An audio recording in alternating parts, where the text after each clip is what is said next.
Imagine you have everything, absolute power, wealth beyond measure. The greatest empire in human history answers to you. Thousands bow when you enter a room, and every single morning, you still have to convince yourself to get out of bed. This is the life of Marcus Aurelius, Emperor of Rome, commander of millions, and one of the most psychologically tortured men who ever lived. He wrote a private journal that was never meant for any eyes but his own. No audience, no politics. Just a man, alone with himself, fighting the same battles you fight every single day. Distraction, ego, fear, and the slow erosion of meaning. That journal survived 2,000 years. We call it the Meditations.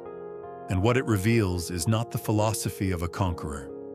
It's the philosophy of someone who refused to be conquered by his own mind. We live in the most comfortable era in human history. More food, more medicine, more entertainment, more options than any civilization that came before. And yet anxiety disorders are at an all-time high. Depression is a global epidemic. Loneliness is spreading like a disease through the most connected society ever built. Why? Marcus Aurelius had an answer. Not because he read the data, but because he felt the contradiction himself. He had everything that modern culture promises will make you happy. Power, status, legacy, love. And still, he writes in Book 2 of the Meditations, "You have power over your mind, not outside events. Realize this, and you will find strength." But here's what people miss about that quote. He's not saying it from a place of peace. He's saying it as a reminder to himself, because he kept forgetting it. The Emperor of Rome was writing motivational notes to himself to get through the day. Think about that for a moment. The ancient Stoics identified something we are only beginning to understand through modern psychology. Most human suffering doesn't come from what happens to us. It comes from the story we tell ourselves about what happens to us. Stoicism is not about being emotionless. That is the most dangerous misunderstanding of this philosophy. The Stoics were not robots. Marcus Aurelius grieved the deaths of his children. He felt fear before battle. He experienced longing, frustration, self-doubt. What the Stoics mastered was not the suppression of emotion, but the art of not being controlled by it. There are 3 principles at the core of everything Marcus built his life around. And if you only take 3 ideas from this video, let it be these.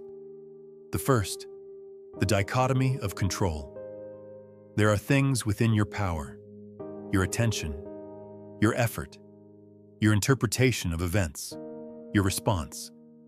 And there are things outside your power, the economy, other people's opinions, your biological inheritance, the weather.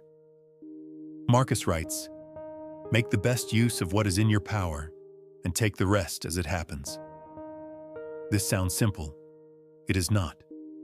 Because the human brain is wired to obsess over exactly what it cannot control and neglect exactly what it can. In 2025, we have optimized this flaw to its logical extreme. We scroll through catastrophe. We argue about elections we cannot change. We obsess over what strangers on the internet think of us. And we ignore the one variable that determines the entire quality of our experience, the lens through which we see the world. The second, premeditatio malorum, the premeditation of evils. Modern self-help tells you to visualize your success. Picture it, feel it, believe it will happen. The Stoics said the exact opposite. Imagine the worst-case scenario. Sit with it. Make peace with it. Then act. This is not pessimism. This is inoculation. A soldier who has already accepted the possibility of death fights without hesitation. An entrepreneur who has already accepted the possibility of failure makes bolder decisions. A person who has already accepted loss holds what they love with open hands, which paradoxically lets them hold it deeper. Marcus would spend time each morning meditating on everything that could go wrong in his day. Not to spiral, but to dissolve the power those events had over him before they occurred. The third, memento mori. Remember that you will die. This is perhaps the most misunderstood idea in all of philosophy. People hear remember death and assume it leads to depression or nihilism. In practice, it does the opposite. It creates a clarity that no motivational poster ever could. Marcus writes, "Do not indulge in dreams of having what you do not have, but reckon up the chief of the blessings you do have." The awareness of death is not a shadow, it is a spotlight. It illuminates what matters and dissolves everything that doesn't. You have roughly 4,000 weeks of life. If you are 30 years old, more than 1,500 of those are already gone. This is not meant to terrify you. It is meant to awaken you. Here is what makes Marcus Aurelius different from every other philosopher who ever wrote about discipline and virtue. He failed, constantly, publicly. He failed to live up to his own philosophy throughout his entire reign. He gave enormous power to his son Commodus, a man who became one of Rome's most notorious emperors. He fought wars he philosophically opposed. He was criticized, betrayed by generals he trusted, and outlived most of the people he loved. And in the Meditations, he records every failure.